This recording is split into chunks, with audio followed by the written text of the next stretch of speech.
With over 15 plus years of mobile full stack development experience and specialization in Android and Flutter application and framework development, he is currently leading technically AppLib community for developing reusable components and also developing component ecosystem for Harmony OS. He's also lead architect, Huawei Technologies Company Limited, and the topic that he would be sharing knowledge on is next gen smart and distributed OS, Harmony OS, spatial focus on AppLib. Without further delay, I would like to hand over the session to Sharath and request the audience at the same time to post their questions on the Q&A box located on the right-hand side of their windows. Sharath, all over to you now. Welcome to the 18th edition of OSI, and I'm really happy and excited to present about Harmony OS today. And also happy Navami and Dashera for everyone who is attending. So let's begin our journey here. So let's see what is in our index today. So today we will be covering about, just a second. Okay.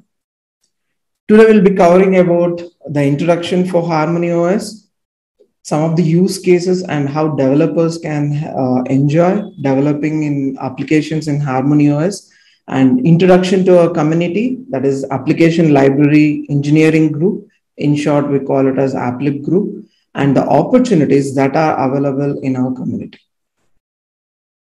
So let's begin here. So Harmony OS, as a definition, it's pretty simple. It is an operating system for all the smart devices that are available.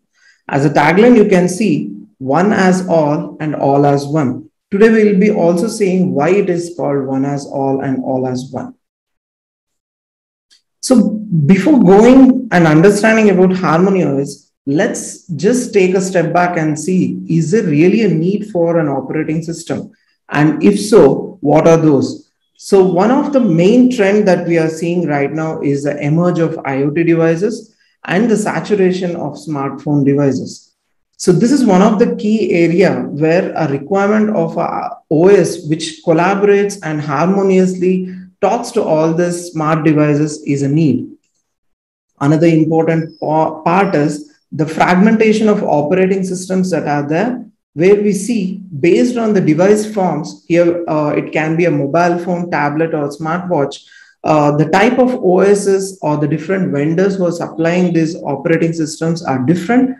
And at the same time, if you go to IoT world, you see much bigger set of operating systems are there.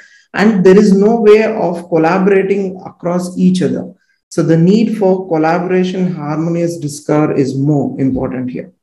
And the much bigger challenge for the consumers as well as the app developers are to develop an application or a business solution. They need to understand different platforms, different artifacts or different OSs, and practice how to develop application in all these setups.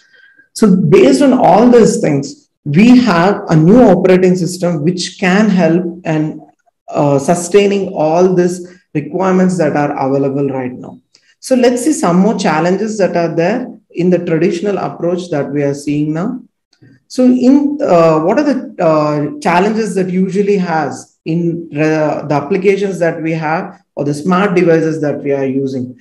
Currently, they are bound or limited with the type of resources that they have. Take an example of a phone. Apart from what the resources it is available, it cannot access rest of the resources that it is even connected to. It can get some information from the smartwatch or some information from other UI, but it cannot collaborate with all of them. Let us see the same example with a tablet or with respect to a smart TV. So here, since the device doesn't have an NPU or a GPU with it, it cannot do a lot of feature-rich operations or machine learning operations. So this limits the usage of the smart TV as a whole. So what does Harmony OS do basically? It creates a resource pool from across all the devices, and using the distributed virtual bus, it tries to connect all these devices, which helps the application developers to think all these devices as a single super device. So the application that can be developed can use all the devices resources that are available and form an application that can be very helpful for the end customer. Let us take one simple example. Let's say you are back in the home and you want to watch a movie on any of your OTT platforms. You want to the application is there in the phone. Unless you have a application inbuilt for the TV, you cannot watch it on a TV. The only option will be a smart share or a screen share. So you share the TV, but the resources of the TV only is limited.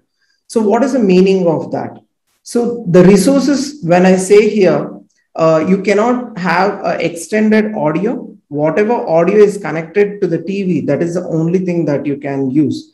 Let's say you have an opportunity of expanding that and using a new microphone and a smart speaker all collaborated and give an immersive experience to the user. That is what we are calling it as a super device. Even though we are limiting one device as one device, so all of them together will give an immersive experience to the user. So in Huawei, we call this as 1 plus 8 plus N strategy, where the one focused device or the controlling device is a smartphone, where we have a broader spectrum of 8 devices, which covers majority of the user cases that we have today. You can talk it as a tablet, PC, smart speakers, watch, smartwatch, car head unit, and a earphone. And Yen represents all the IoT devices that are available. So the HarmonyOS currently supports 1 plus 8 devices. The same, this is backed up and developed by Huawei. The same stack, once it is also used by Open Harmony, which is supported by Eclipse Foundation. So together with this, all the ecosystem provided by HarmonyOS make sure there is a seamless interaction between the devices. So let's see some of the use cases and how the super virtual device actually works. Let's see some of these use cases. So here there is a coffee filter that is there from media. This is a live example of one of the devices that we have captured. And based on the Harmony architecture, we don't even have to install any application on the device. So the application service, we call it as atomic service, will be picked up automatically, and it completes the Wi-Fi provisioning, initial setup, and then you can start using the device from the smartphone. Let us see this.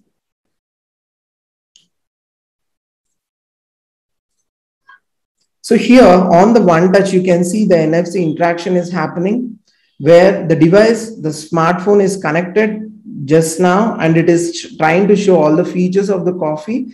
Now it's shown you the welcome screen, onboarding. The Wi-Fi configuration you can do just with a click.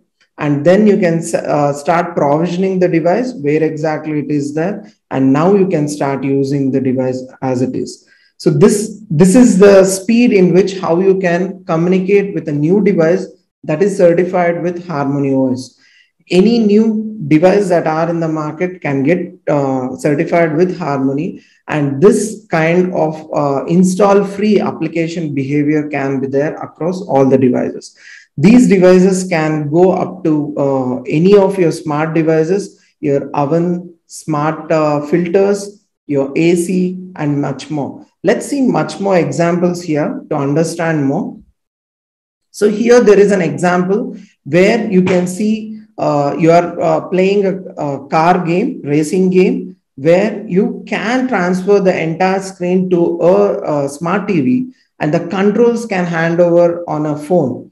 Together, they form a smart device, super device, right? So all the controls, you don't need additional controls now, which you are using a small screen of phone. Now you are having a bigger smart TV where your controls are handed over to the phone. So it is much easier to handle and have a better experience. And let us see another example where we see how the device virtualization happens here. So here the rider has three smart devices. One is a smartwatch, his ghost camera, and a smartphone. Together, they are having this kind of a UI that is created in an application where the information of the phone in his hand, he has a smartwatch. So he is getting all the essential information about the user, his heart rate, and the number of kilocalories that he is burning. That is also displayed on the UI. And the speedometer is telling us what is the speed in which he is going. It's also trying to capture the live feed, and through the phone, you are able to upload this in social media in a live stream. So all these things is happening with a simple integration of virtualization, which uses HarmonyOS as a backbone. So let us see some of the use cases across businesses and customer experiences where this super device can be part. So first one is a fitness and health, where you can see there is bands, phone, there is a weight tracker and a treadmill, where collaboratively it will give the user what is the amount of fitness goal. To reach his fitness goal, what he need to do, how much he need to run, what kind of food he need to use, if he has burned some calories, how it is, and how is his weight track going on. All together will form one use case. With a single application, all these things can be collaborated. Let's see another example of a smart home. Just now we saw one example where a coffee machine was formed. The same thing, let us take an example of a convection oven where it needs a preheating. It's a set of pre-settings that is needed to cook any dish, and then it needs to be rested for a while to taste your meal. So all these things can be done with a touch of a button. Select the recipe you want, and then immediately give this configuration to the oven. In terms of a filter or an air purifier, the smartphone also gives you indication when you need to change your filters, how you need to do. The tutorials are also available in that regard. Also, it tries to give you an easier option how you can contact the service person, register for the service, take an appointment, and even know what is the service charges that happens. All these things happen as an ecosystem.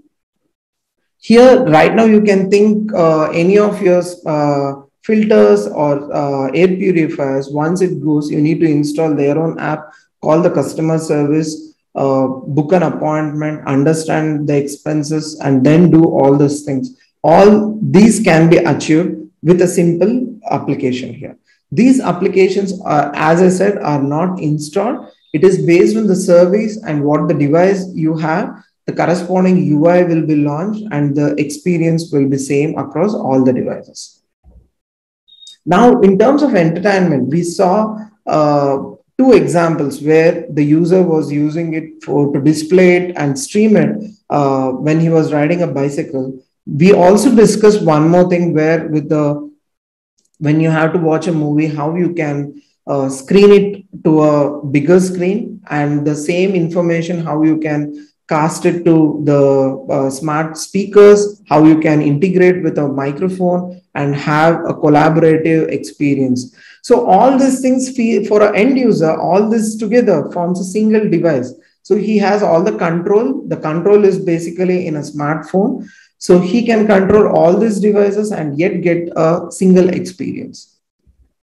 So in smart office, it is much more better. I think all of us are in work from home environment, and many of the times we cannot take our laptop in every corner, right? So you can, when you have a smart TV or a display unit, you can cast all the information to that and start using it. If you have a tablet, you can just take that in leftover work, start using it on the tablet, and then transfer it back seamlessly. So all these things happen where the file system is also integrated, and it forms a backbone of this entire system. The all collaborated devices where you have a phone, you have a laptop, you have a TV and a tablet, all becomes a single unit. So all the file systems are in shared file systems are in one place. So when you integrate in this manner, All you can do is wherever you're working, it's the same file that you are updating. So this is how the smart office works. In terms of smart travel, it has a lot of benefits. One example I would like to take here is, let us say you want to visit a particular restaurant in a particular street. So you start navigating, how do we usually put it on maps? You give the destination address, you start driving to that, but your car doesn't reach the exact location. You might have to walk. So what happens in our smart device experience? So till you reach the parking space, it is showing that your destination is at that place. From there, your navigation is handed over to the smartwatch, where it starts telling you where exactly you need to walk until when. So this is the kind of experience that you can have in this ecosystem.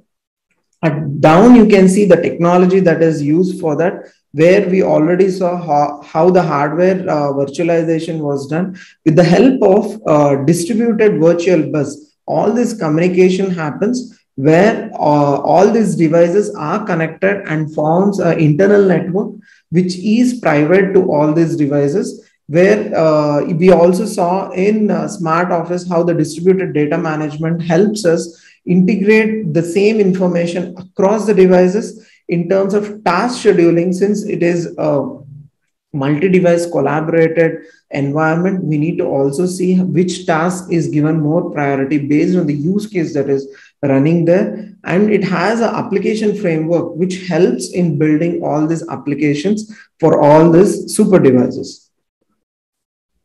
I hope that was exciting to hear to all of you. So what is it advantages for the consumer?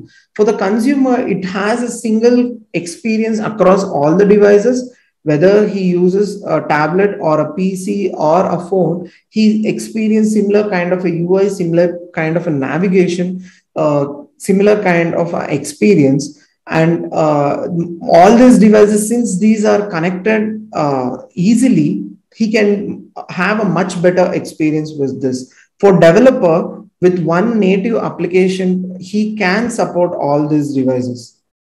So since we talked so much about development and the ease of it, let's see a little bit more about development here. So we have one of the main things for any development is a ecosystem, and one important thing in this is our IDEs. Here, our IDE is Deveco Studio. It is based on IntelliJ platform. So it automatically adapts to multiple screens and layouts. It also provides preview. You can connect to multiple hardware and also do live debugging or live preview. It also gives you emulators based on different devices, and that can be used. So let me show a quick example of that. So here I have my IDE fired up here. So all we can see here, there is a preview that is going on 3 different devices. I have a smartphone, I have a TV, and I have a tablet here. So since I don't want to dig into deep in this session, we have multiple sessions going on how to quickly start and immediately contribute here. So I will just give one simple thing where here is how the string notation is there. I will reference it over here. So here we have set of JSONs.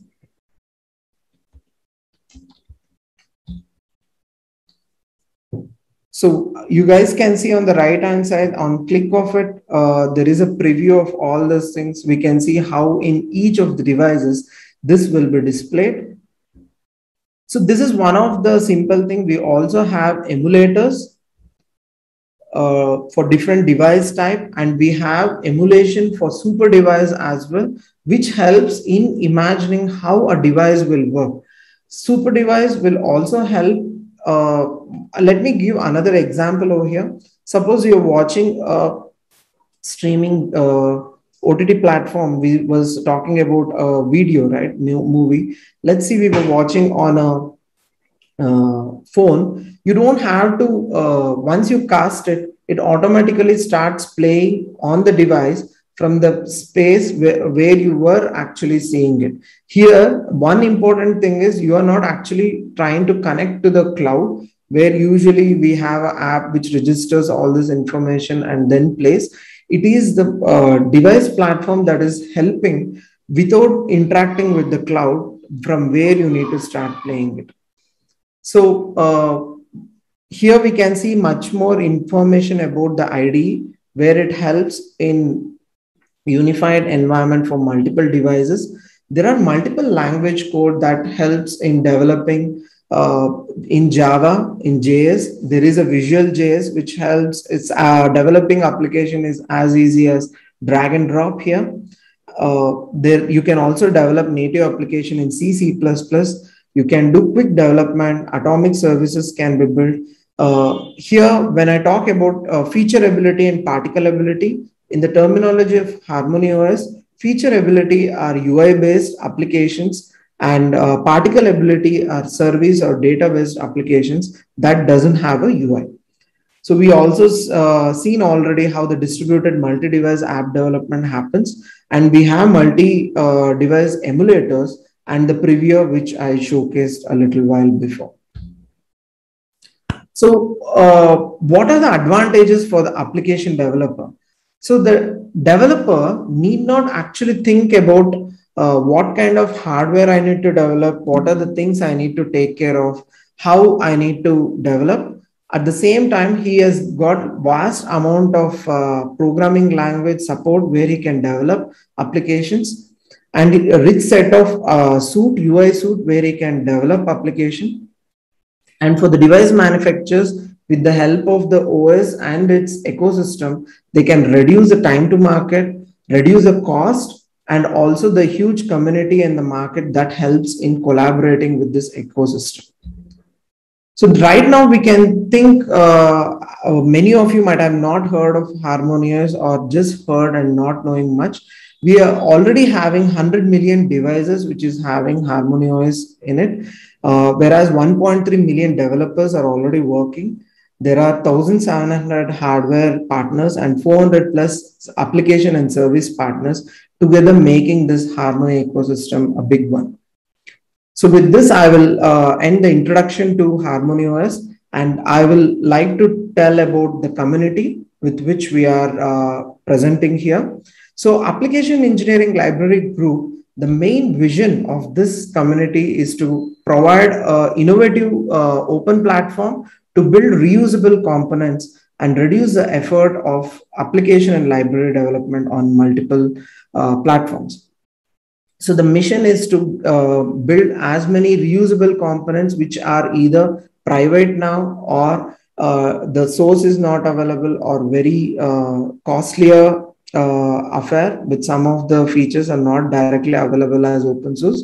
We would like to implement here and distribute across the platform, create innovative application using these reusable components, and reduce overall the R&D effort. So what it does, it increases the efficiency. It also, there is, based on the study, we can also say 40 to 80% of productivity is increased based on open source and reusable components. The consistency across all the devices based on component. Let us think of an example of login. Right now, many of you would have been using this login SDK that are provided by vendors. It is so easy to implement, and maybe it takes hardly half an hour to 1 hour to complete this entire process. Imagine we had to develop the complete OAuth stack, and then we need to do. So these are available, some of the use cases where the open source libraries helps in developing applications faster.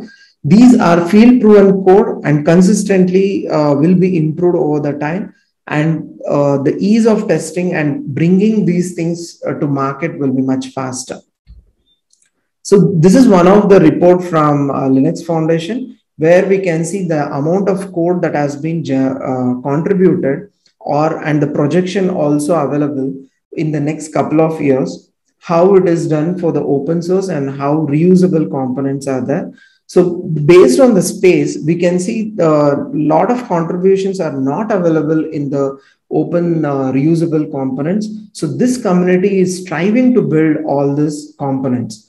At the same time, we can also see how many people are working and the different geographical area, how many thousands of people are working towards it. So we have, these are our founding members. These are top industry partners. And also we have a Harmonious Student Club, where we are collaborating with top universities and bringing Harmonious as a curriculum. And some of these companies and also have avenues to hiring these people, right? So what is new about this community? Again, anybody can say, why again a new community? So this community, as I told already, will help in reducing the application development life cycle by generating open source reusable component. It also bridges a gap for any of the students and engineers to how to develop best applications. It also provides the best practices, and we also have dedicated mentors to help and develop these community reusable components. So what will the developer gain by joining the community? So this community basically gives ease of getting into open source, improve the profile, develop and understand the upcoming latest trends in application development, learn more about open source, and also say due to the dedicated member, we will be guiding each of these developers at every step to understand the new platform and also train them to build world-class applications. So what did the community do till now? Starting from March, this community was introduced, and we have done a lot of community programs. There are a lot of industry experts and professors who have given talks, their suggestions and their guidelines, how to develop much sustainable open source communities. And each time we provide some innovative ideas over here, and we also strive for developing innovative reusable components. We also conduct a lot of hackathons. Recently, we have conducted Libathon, and we have still some more exciting events coming in. So what did the community progress till now? We have already done around 6 lakh plus lines of code has been contributed to the community. We have more than 70 plus contributors, more than 900 plus commits that have been done. And we have already generated 70 plus components. And we have 700 plus followers across industry. So how the community supports all these things and encourages them. So based on the contribution and the effectiveness of the contribution, we recognize some of the top contributors. We have monthly contributors, annual and quarterly contributors. We give them many goodies. And we have already given 9 contributors as contributors of months. And we also given best mentors for all these people. So this is how we encourage people to join and also contribute to the community. We have very interesting contests where innovative libraries can be developed, and they can win cash up to 50,000. So this is one innovative challenge that anybody can join, contribute, develop a library for the community, and even win cash prizes.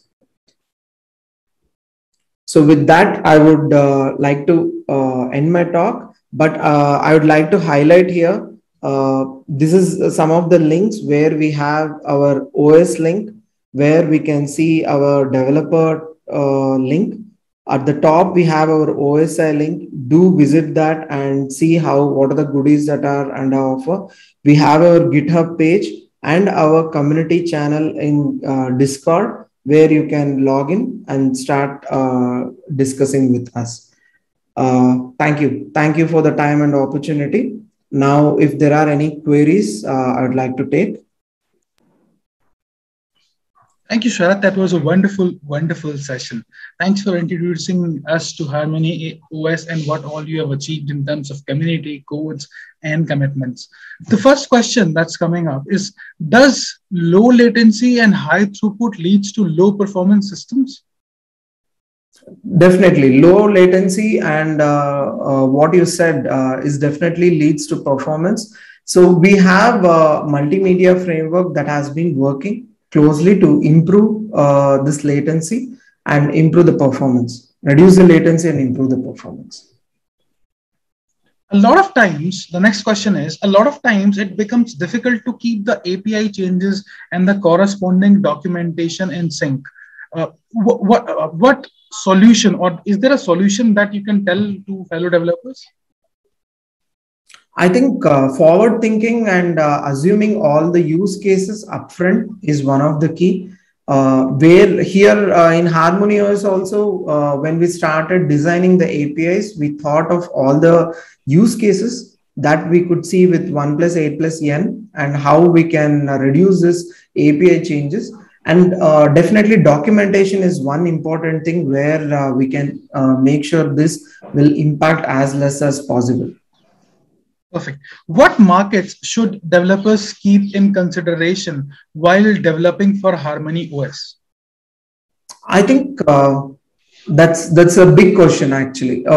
So Harmony OS, as you saw, majority of the cases you are talking in terms of device space, device form, or in terms of the geographical space. Maybe I think if you can answer this from device front as well as geography front, if two answers, if that's okay with you. So in the device form, HarmonyOS, since it is with respect to HarmonyOS, we can see it can be used across all the devices. So once you develop, automatically it will be available in multiple device forms. But one thing we need to see is if, let's say, take an example of media player. So the UI definitely has its own changes based on the device form. So that is one thing that we need to take. But with the uptrend market, you can see smartwatch is something that is buzzing in. Everybody is trying new. Since a decade, we saw the upsurge of smartphones. Everybody wanted to get into smartphones. Now, smartphone is a norm. Almost all of us have a smartphone. Now we are venturing into other platform, maybe TV, smart TVs, and smart watches are something that I would say immediately there is a need for more applications. Perfect. Next question is, what geographies is Harmony OS being adopted in the most at the moment? Currently, it is already adapted and embraced in China. It is using Eclipse Foundation through Open Harmony. It is started in Europe, and through our AppLib community, we are venturing in India. Perfect. Sharat, those were the few questions that we had got for your session that the audience would put in. Now, I wanted to know, how can a developer contact you or start working on Harmony OS? This is from Open Source India team, this question. We have a Discord channel where all our community members are there and all our channels are there. And in GitHub, what I have shared right now, that is the link where if you log in there, you get all the basic information to contact us. And the Discord channel is the best one where our community managers will take it up and try to link it to the developer teams. Perfect. There you've heard it, the best channel if you want to contribute to Harmony OS and if you want to be into the community which works for Harmony OS. Sharat has answered that question. Sharat, any final comments before we part ways for today, and how do you feel here today? I think it was a wonderful opportunity to start Harmony OS in such a big platform. We would encourage more and more people to contribute and also venture into new open source communities. Not only Harmony, all the things. I've been listening to some of the talks today from GitHub and also from Microsoft Teams. Those were very interesting. So we should venture all of them and try to contribute into open source. That is the future. Thank you. Perfect. Thank you, Sharat. We hope to see you here again soon. Thank you.